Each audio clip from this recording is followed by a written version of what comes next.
안녕하십니까? 역사의 어두운 이면을 탐사하는 시간입니다. 오늘 저희가 들여다볼 이야기는 부와 폭력, 그리고 한 인간의 탐욕이 어떻게 한 국가를 집어삼키고 전 세계를 뒤흔들었는지에 대한 기록입니다. 본격적인 이야기에 앞서 저희의 탐사에 동참하고 싶으시다면 채널을 구독해 주십시오. 여러분의 구독과 좋아요는 잊혀진 역사의 조각들을 맞추는 저희의 여정에 큰 힘이 됩니다. 1989년 미국의 경제 전문지 포브스는 세계 억만장자 순위를 발표했습니다. 이 명단에 오른 인물들은 대부분 기술 기업의 창업가나 석유 재벌, 혹은 막대한 유산을 물려받은 이들이었죠. 하지만 세계 7위에 오른 한 남자는 그들과 전혀 다른 부류였습니다. 그의 이름은 파블로 에스코바르, 콜롬비아의 마약왕이었습니다. 그의 자산은 코카인 판매만으로 무려 300억 달러, 우리 돈으로 약 40조 원에 달했습니다. 전성기였던 1980년대 중반, 파블로 에스코바르가 벌어들인 돈은 연간 수입이 아니라 주당 4억 2천만 달러였습니다. 하루에 6천만 달러, 즉 매일 800억 원이 넘는 돈을 코카인이라는 단 하나의 상품으로 벌어들인 것입니다. 그가 이끌던 메데인 카르텔은 전 세계 코카인 시장의 80%를 장악했고 매일 15톤의 코카인을 미국으로 밀수했습니다. 이 거대한 범죄 제국은 4만 명이 넘는 직원을 고용했고 자체적인 비행기, 보트, 심지어 잠수함 함대까지 보유하고 있었습니다. 돈이 너무 많아 현금을 묶는 고무줄 갑으로만 한 달에 2,500달러를 썼다고 합니다. 그는 훗날 아들에게 창고에 쌓아둔 현금 중 약 10억 달러는 쥐가 갉아먹어 사라졌다고 태연하게 말했습니다. 그에게 그 정도 손실은 사업상 경비에 불과했던 것입니다. 이것은 넷플릭스 드라마가 아닌 미국 마약 단속국의 보고서, 콜롬비아 정부 기록, 법정 증언과 금융조사를 바탕으로 한 파블로 에스코바르의 실제 이야기입니다. 그가 어떻게 역사상 가장 거대한 마약 제국을 건설했는지, 어떻게 300억 달러의 현금을 손에 쥐었는지, 그리고 어떻게 4,000명이 넘는 사람들의 목숨을 빼앗았는지, 한 나라 전체를 뇌물로 매수하고도 그 모든 돈과 권력에도 불구하고 44세의 나이에 지붕 위를 도망치다 비참한 최후를 맞이했는지, 지금부터 역사상 가장 부유했던 범죄자 파블로 에스코바르와 세상을 바꾼 그의 코카인 제국에 대한 이야기를 시작하겠습니다. 제1부 제국의 서막. 1949년에서 1982년 파블로 에밀리오 에스코바르 가비리아는 1949년 12월 1일 콜롬비아 메데인 외곽의 작은 마을 리오네그로에서 태어났습니다. 아버지는 평범한 농부였고 어머니는 초등학교 교사였습니다. 특별할 것 없는 중산층 가정이었죠. 1960년대 10대 시절의 에스코바르는 메데인의 좀도둑에 불과했습니다. 자동차를 훔치고 밀수 담배를 팔고 심지어 공동묘지에서 묘비를 훔쳐 이름만 지운 뒤 되파는 일도 서슴지 않았습니다. 20살이 되자 그는 본격적으로 자동차를 훔쳐 다른 도시에 파는 일을 시작했습니다. 하지만 야망이 크고 영리했던 에스코바르는 성공한 범죄자들이 어떻게 돈을 버는지 유심히 관찰했습니다. 그리고 깨달았죠. 진짜 큰 돈은 자동차 절도가 아니라 코카인에 있다는 것을. 1970년대 초 미국에서는 코카인이 큰 인기를 끌었지만 공급은 턱없이 부족했습니다. 대부분의 코카인은 코카나무가 자생하는 페루와 볼리비아에서 왔지만 품질은 들쑥날쑥했고 남미의 생산지에서 미국의 유통망까지 이어지는 체계적인 공급망이 없었습니다. 바로 이 지점에서 에스코바르는 기회를 발견했습니다. 콜롬비아는 코카를 재배할 수 있는 기후를 가졌고 코카 페이스트를 순도 높은 코카인으로 가공할 화학 기술도 있었습니다.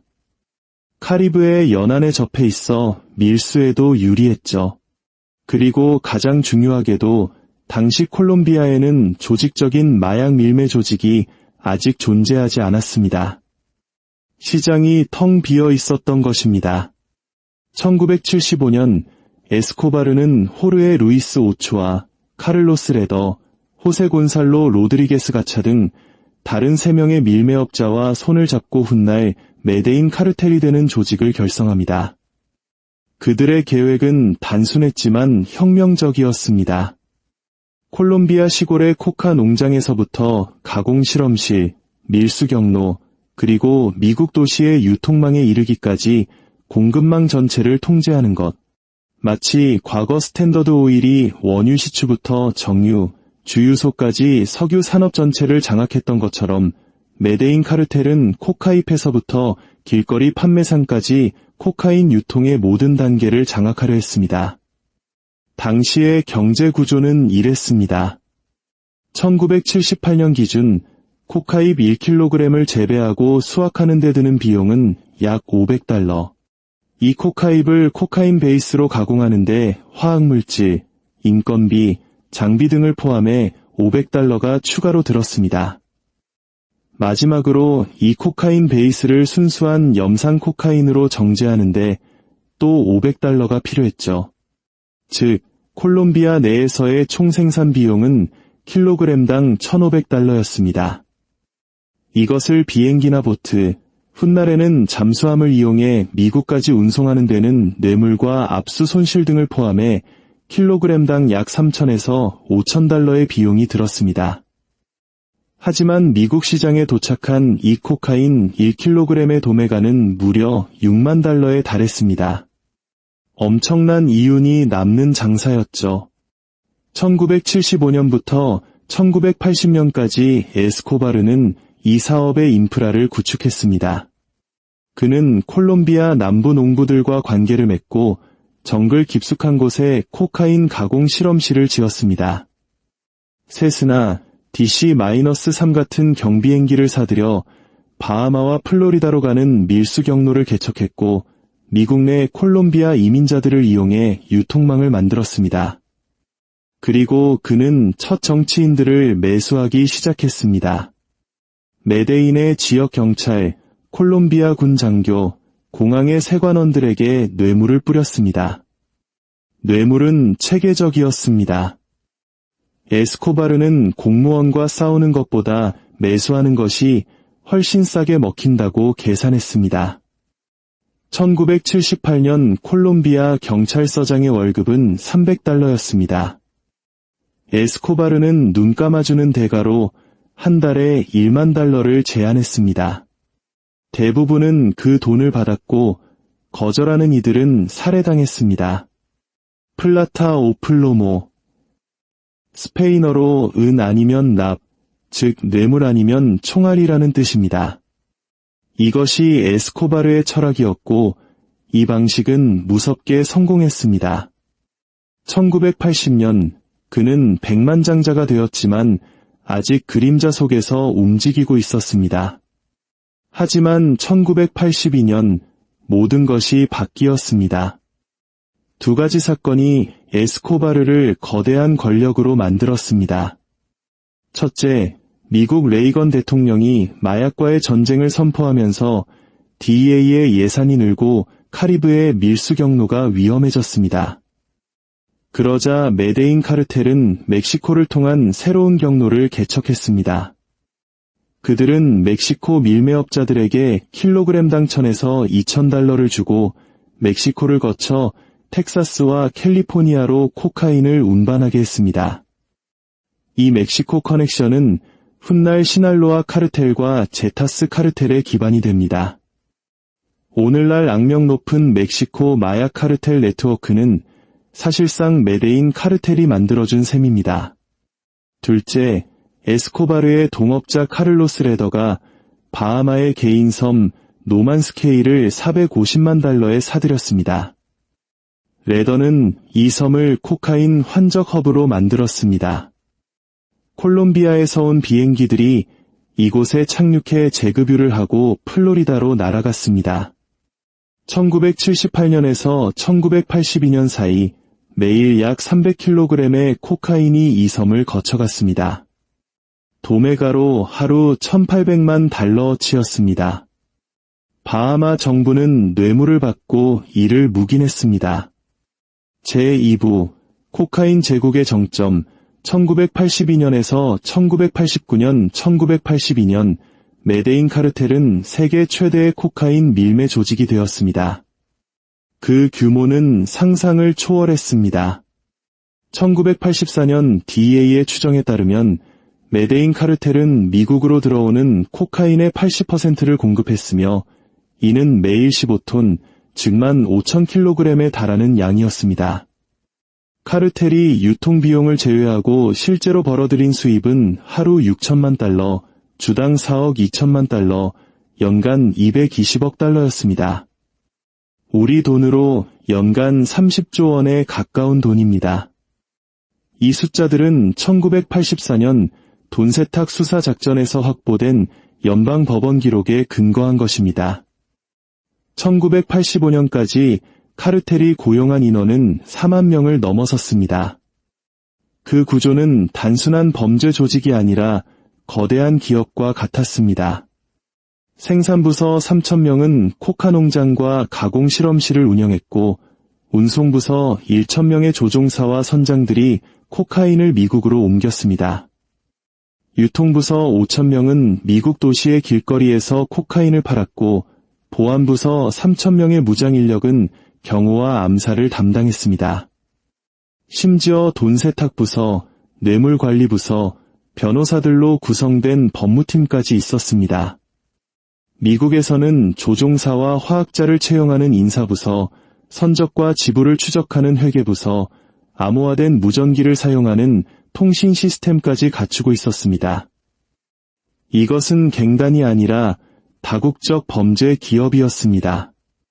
운송수법은 끊임없이 진화했습니다.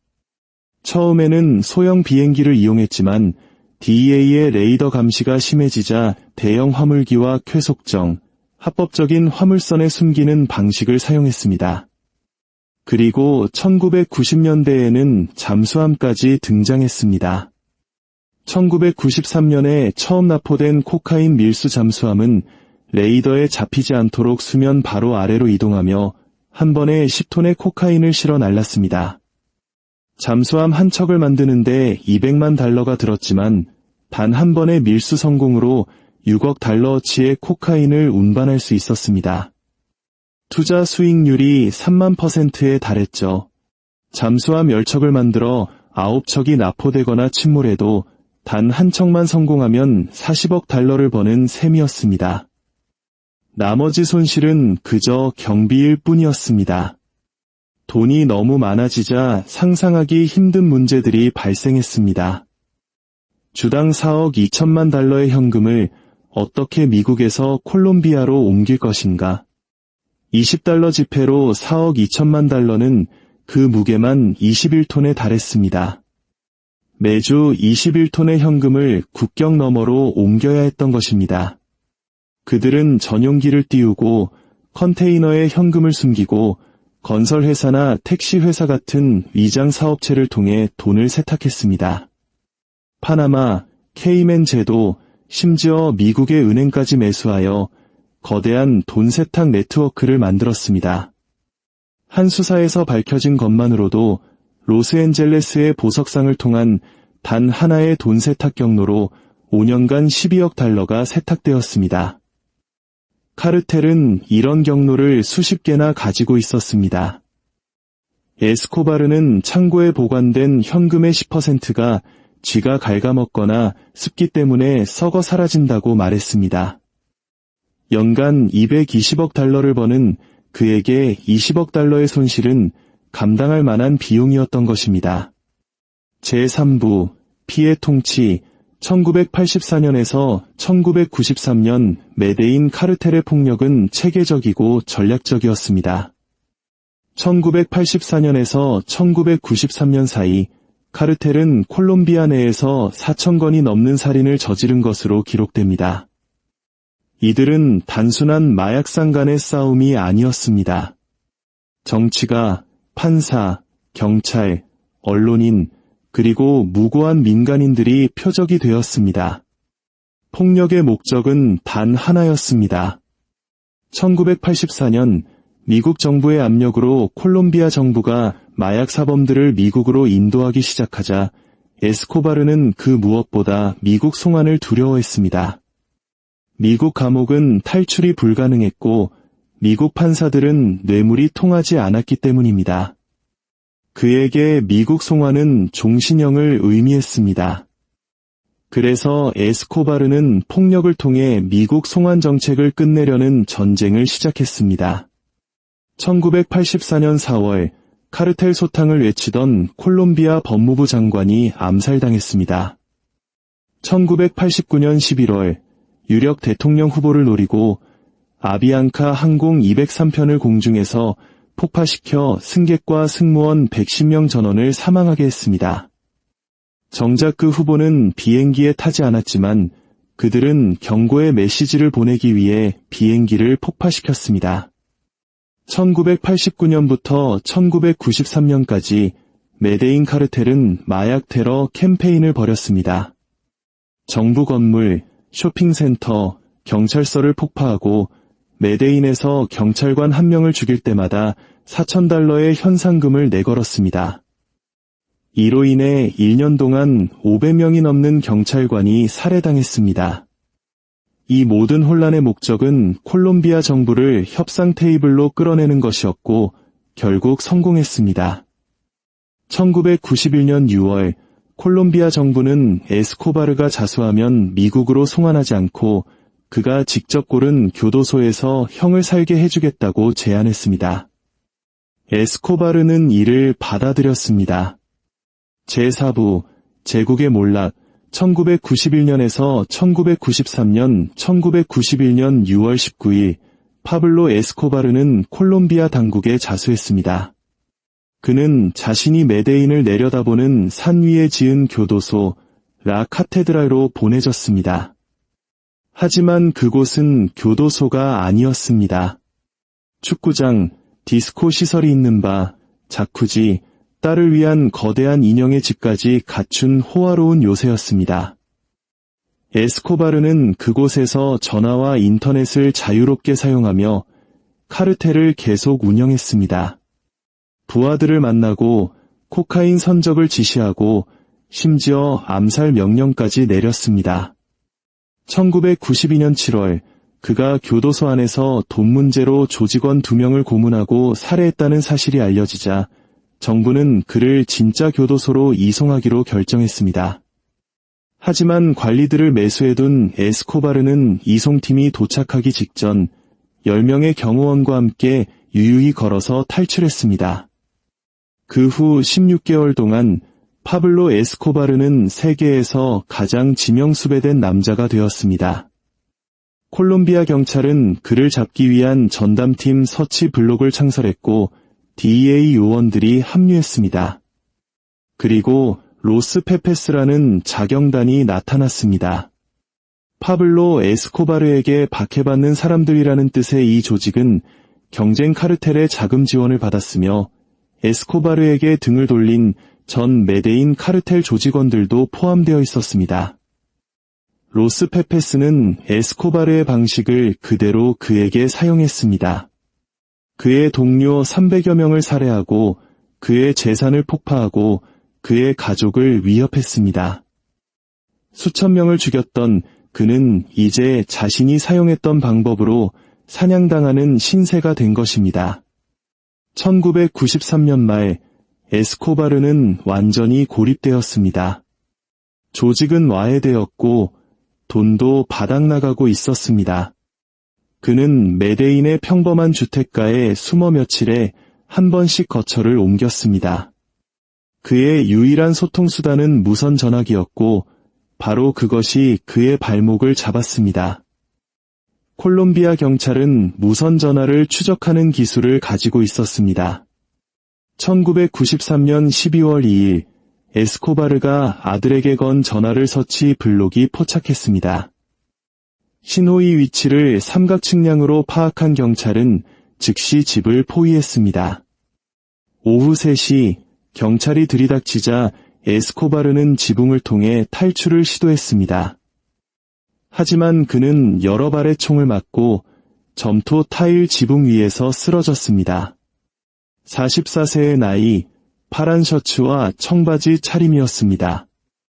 역사상 가장 부유했던 범죄자는 그렇게 지붕 위를 도망치다 최후를 맞았습니다. 그의 시신은 콜롬비아 텔레비전을 통해 전국에 공개되었고 메데인 카르텔은 그와 함께 무너졌습니다. 제5부 남겨진 유산 파블로 에스코바르가 18년간 벌어들인 돈은 최소 300억 달러로 추정됩니다. 그 돈은 다 어디로 갔을까요? 콜롬비아 정부는 그의 사후 약 20억 달러의 자산을 몰수했지만 수십억 달러는 여전히 행방이 묘연합니다. 더 중요한 것은 그가 남긴 유산입니다. 1993년 그가 죽었지만 코카인 거래는 끝나지 않았습니다. 시장의 중심이 칼리 카르텔로, 그리고 그들이 해체된 후에는 멕시코 카르텔로 옮겨갔을 뿐입니다. 시날로아, 제타스 등 오늘날의 멕시코 카르텔들은 모두 파블로 에스코바르가 개척한 공급망과 경로, 수법을 사용하고 있습니다. 오늘날 미국으로 들어오는 코카인의 양은 에스코바르 시절보다 훨씬 많습니다. 미국이 마약과의 전쟁에 쏟아부은 돈은 1조 달러가 넘지만 코카인은 그 어느 때보다 저렴하고 순도가 높아졌습니다. 에스코바르는 4,000명을 죽였지만 그가 시작한 마약 전쟁은 1980년 이후 라틴 아메리카에서 50만 명 이상의 목숨을 앗아갔습니다. 한 사람의 탐욕이 만들어낸 300억 달러와 4,000건의 살인, 그리고 결코 끝나지 않는 전쟁. 이것이 바로 역사상 가장 부유했던 범죄자 파블로 에스코바르가 세상에 남긴 어두운 유산입니다. 부와 권력의 정상에서 가장 비참한 죽음을 맞이한 한 남자의 이야기는 오늘을 사는 우리에게 깊은 질문을 던집니다.